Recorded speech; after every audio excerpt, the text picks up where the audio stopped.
Mbote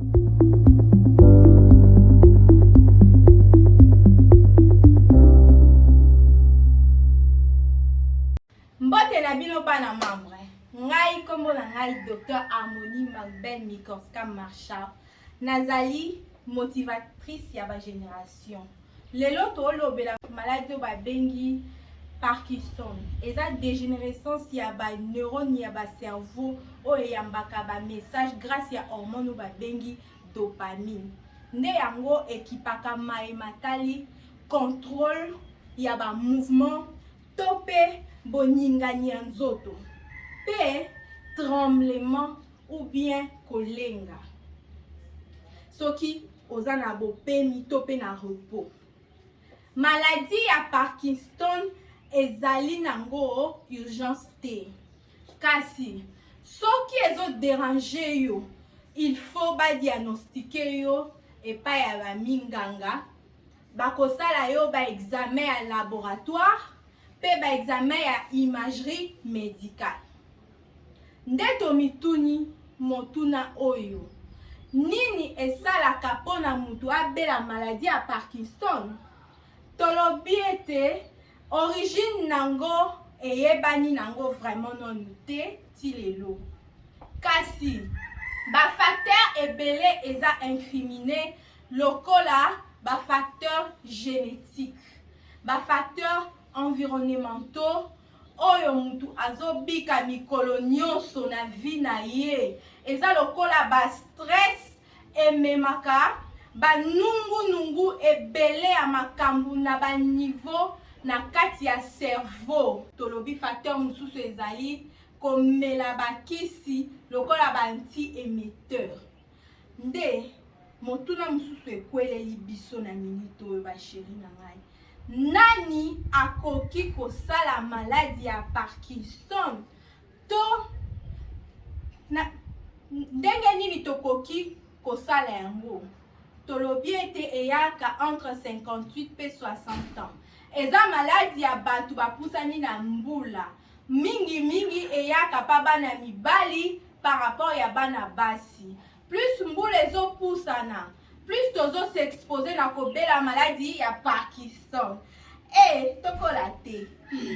Kasi eza na ba situation isolée, batu mususu ya plus jeune que 50 ans basalaka maladie ya Parkinson. Ndenge nini tokoki koyeba ete ndeko na biso to pe biso moko tobandi kosala maladie ya Parkinson?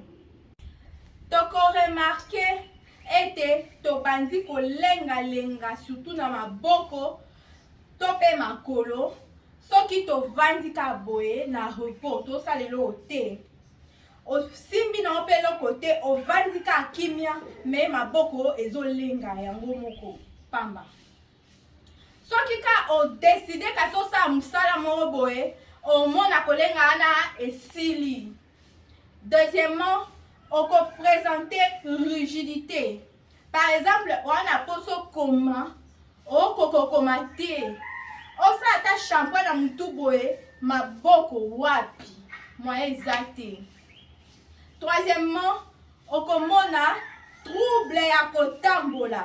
Ozo tambola petit pa makolo. O kwa ka lokolo mike. O kotambola te, tu vois non? Donc okozwa instabilité pe na posture na yo soko telemi eza ndeti otengama.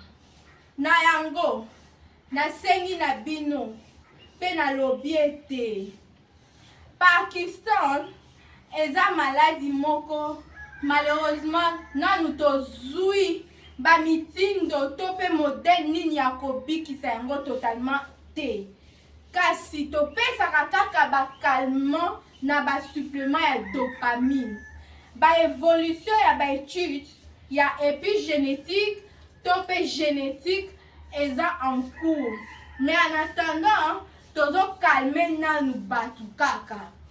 Donc, il faut qu'on évite automédication ya ba anti-émetteur. Ovandi ka boye, yo ana oyoki ndoto bien te, kisi nyonso komi mona na misu na yo, osombi ndeti anti-émetteur pour se calmer. Pardon bandeko totika ba automédication.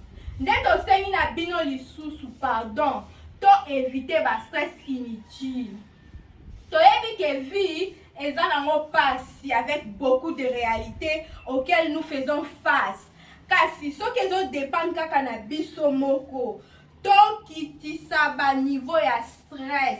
To choisir ko vanda na batu oyo bazolinga biso. Na batu oyo biso moko pe to linga kamingi.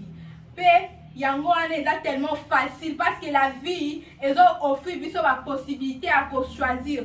Bolingo kosala biso bien et ko faire sécréter biso ba dopamine ebele et ko sunga biso to sala dégénérescence ya ba cellule neuronale à dopamine T et ko sunga biso to diminuer tant soit peu ba souvenir à maladie lokola Parkinson.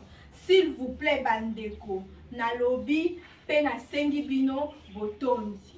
Bisous.